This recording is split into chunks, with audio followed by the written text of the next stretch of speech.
안녕하세요. 의특TV 구독자 여러분 반갑습니다. 의료사회복지사 정대희입니다. 매주 토요일 제가 이제 정기 컨텐츠를 이렇게 업로드하고 있는데요. 지금까지는 토요일마다 잘 따박따박 잘 올렸지만 매주 이렇게 올릴 수 있을지는 장담할 수는 없을 것 같습니다. 그러나 아무리 늦어도 2주에 한 번은 새 컨텐츠로 꼭 찾아뵐 수 있도록 노력해 보겠습니다. 많은 성원과 관심에 감사드리고요. 또 새롭게 어떤 컨텐츠를 올려달라 이런 요청들 주셨는데 그런 부분들까지 같이 잘 반영해서 준비를 잘 해볼 수 있도록 하겠습니다. 오늘은 함께 읽어요 컨텐츠로 제가 준비를 해봤는데요. 제가 2017년 5월경쯤 썼던 글을 이제 소개해 드릴까 합니다. 대단한 글은 아닌데요. 제가 이렇게 의특TV를 만들고 페이스북에 의료사회복지사 관련된 페이지를 운영하고 이랬던 이유가 좀 잘 담긴 글이기도 하고요. 또 사회복지사로 사회 첫 발을 내디디실 때 좀 어떤 마음가짐을 하면 좋을지에 대한 주제로 좀 써놨던 글이어서 좀 시작하는 분들께 좀 도움이 되지 않을까 하는 생각에 한번 준비해 봤습니다. 한번 같이 함께 읽어볼까요?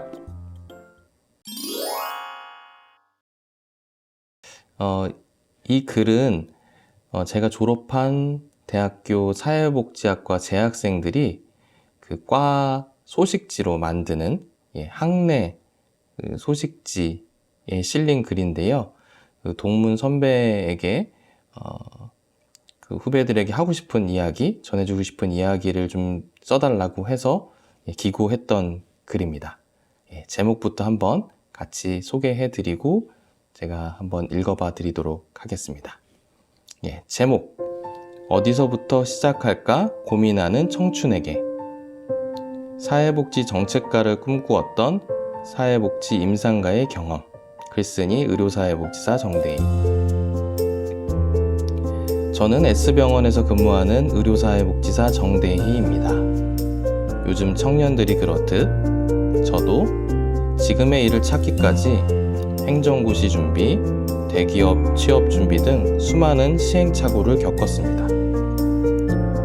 지금은 사회의 첫 발을 내딛게 해준 의료사회복지사를 천직으로 생각하며 일해오고 있습니다. 의료사회복지사는 치료 과정에서 경제적, 사회적 어려움을 겪는 환자들에게 후원을 연계하고 그들을 어떻게 도울 것인지 고민하는 것을 주업으로 하고 있습니다. 이제는 익숙해질만 하지만 늘 새로운 이슈들과 마주하며 매너리즘에 빠질 새 없이 바쁘게 지내고 있습니다. 2001년 사회복지학과 입학부터 현재까지 저는 사회복지라는 화두와 늘 함께 해왔습니다. 제가 자원봉사를 하거나 사회복지사로 일한다면 시간과 공간의 제약에 의해 도울 수 있는 사람은 한정될 수 있습니다. 하지만 좋은 사회복지 정책을 제시한다면 시공간을 뛰어넘어 많은 이들을 도울 수 있을 것 같아 사회복지 정책을 공부하고 싶어 사회복지학과에 지원하게 되었습니다. 라는 포부를 면접 때 밝히며 사회복지학과에 입학했지만 정작 첫 일자리는 실천 현장이 되었습니다. 정책, 행정에 대한 뜻을 펼치고자 했던 포부와 대척점이라고 생각했던 실천 현장에서의 시작은 나의 시작점이 잘못된 건 아닐까? 라는 질문을 스스로에게 던지게 했습니다. 하지만 실천 현장이 녹록지 않은 터라 이 고민은 금세 제 머릿속에서 사라졌습니다. 그러던 2013년 어느 날 저를 전율하게 만들었던 순간이 찾아왔습니다. 중증질환자 재난적 의료비 지원 사업이라는 의료비 지원 사업에 정책적 조언을 하게 된 것입니다. 당시 석사학위를 시작하기 전이어서 얼떨떨하기도 하고 사업 관련 문의 전화를 처음 받은 의료사회복지사라는 기막힌 우연이 작용한 덕에 얼결에 시작했지만 저는 이 기회를 즐겼습니다. 사회복지 정책가, 행정가를 꿈꾸며 행정고시를 준비했던 경험이 있었던 터라 사회복지 주무부처인 보건복지부 관계자와 미팅하고 보건복지부에서 회의했던 경험은 저 스스로에게 시사하는 바가 컸습니다. 첫째, 임상가로서 열심히 하다 보니 정책을 만드는 현장에서 불러주신다는 겁니다. 둘째, 학교의 교과목처럼 정책, 행정, 실천이 나눠진 게 아니라 함께 가는 것이라는 것을 느꼈습니다. 마지막으로 시작점이 어디가 되었든 계속 도전하다 보면 어느 순간 내가 목표하던 바와 만날 수 있다는 것입니다. 사회인으로서의 첫 시작이 너무 중요합니다. 너무 중요하기에 첫 발을 어떤 모양새로 디딜지, 어느 방향으로 디딜지 망설이게 됩니다. 또한 지켜보는 주위 시선에 맞춰 대기업, 정규직, 연봉 등 조건을 맞추려고 하면 시작은 더 늦어지게 됩니다. 안타깝게도 저는 사회적으로 선망되는 조건 어느 하나도 충족시키지 못한 시작을 했습니다.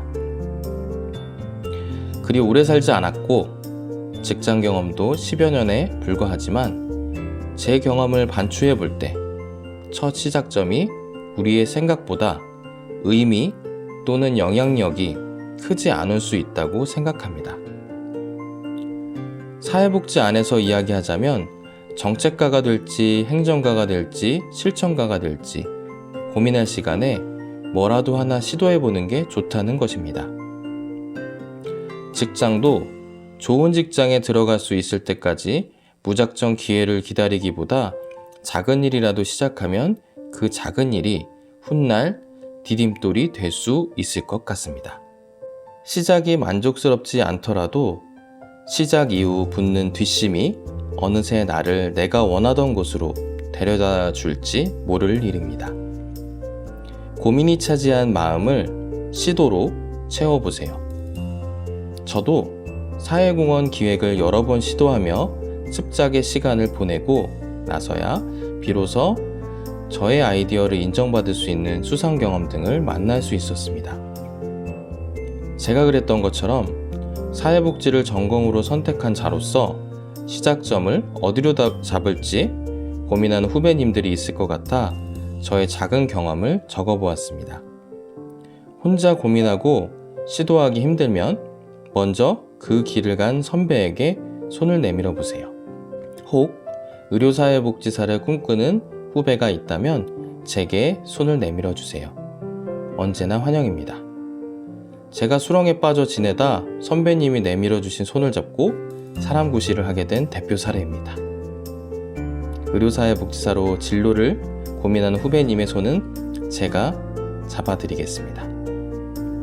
손자병법에 졸속이 지환을 이긴다라는 말이 있습니다. 시작에 망설이기보다 개성 있는 졸속을 과감히 시도해 보는 건 어떨까요? 네, 여기까지가 제가 2017년 5월에 후배들에게 적는 글의 내용이었습니다. 물론 제가 졸업한 학교의 후배들에게 하는 이야기였지만 이 이야기는 사실 비단 제 직속 그 과 후배들뿐만 아니라 의료사회복지사가 되기를 원하는 그런 후배님들을 다 포함한 뜻으로 충분히 확대해서 해석해 볼 수 있죠. 그리고 그렇기 때문에 제가 이렇게 의특TV도 준비해서 진행을 하는 거거든요.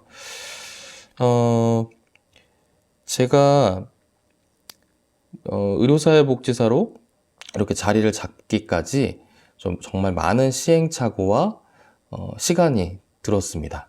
예. 하마터면 이 길을 오지 못할 뻔도 했죠. 그래서 제가 자리를 잡고 나서 제일 처음 생각했던 부분은 저처럼 의료사회복지사를 준비하는 분이 계시다면 정보를 잘 몰라서 길을 돌아가거나 아니면은 좀 헤매거나 이런 분들을 조금 도와드리고 싶다. 그리고 그런 부분들을 조금이라도 저보다는 덜 수고롭게 해드리고 싶다라는 생각에 페이스북 페이지를 준비하게 됐고, 그 다음에 그 6년의 페이지 운영 경험 끝에 이제 의특TV까지 이제 시작하게 됐는데요.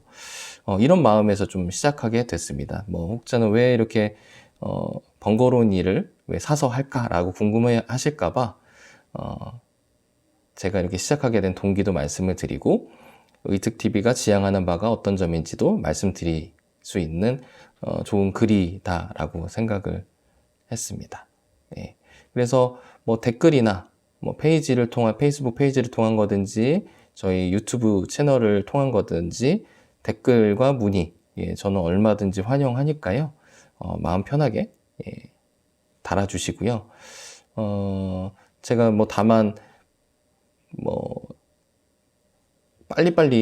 최대한 빨리빨리 회신을 드리려고 노력은 하지만 일하다가 보면은 바로 답변을 못 드릴 수도 있고, 주말에는 좀 이렇게 늦잠을 자다가 못 드릴 수도 있거든요. 그래서 근데 제가 꼭 드리기는 드립니다.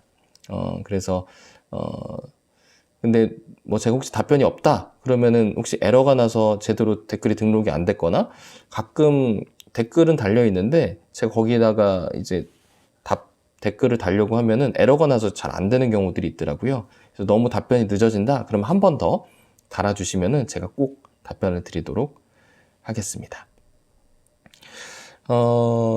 드리고자 하는 핵심은요,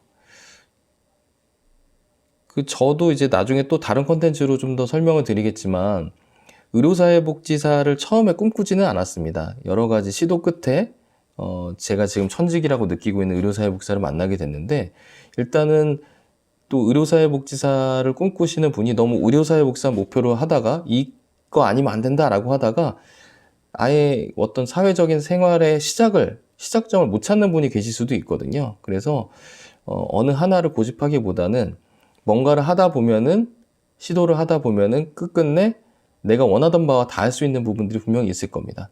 저는 그 대표적인 예로 실천 현장에서 일하다가 정책적인 조언을 할 수 있는 역할을 맡게 된 거를 소개시켜 드렸죠. 그래서 일단은 너무 완벽한 시작을 계획하시기보다는 작은 시도들, 작은 성공들을 경험해 나가시면서 더 큰 본인이 바라는 바와 맞닿는 그런 접점들을 점점 늘려가실 수 있는 그런 시도를 해보시길 바라겠습니다. 네. 오늘도 경청해 주셔서 감사드리고요. 조만간 또 다른 컨텐츠로 가능한 빨리 찾아올 수 있도록 노력해 보겠습니다. 예, 오늘도 들어주셔서 감사드리고요. 구독과 좋아요 부탁드리겠습니다. 그리고 주변 분들께도 알려주시면 더 감사하고요. 예, 다음 컨텐츠로 찾아뵙겠습니다. 감사합니다.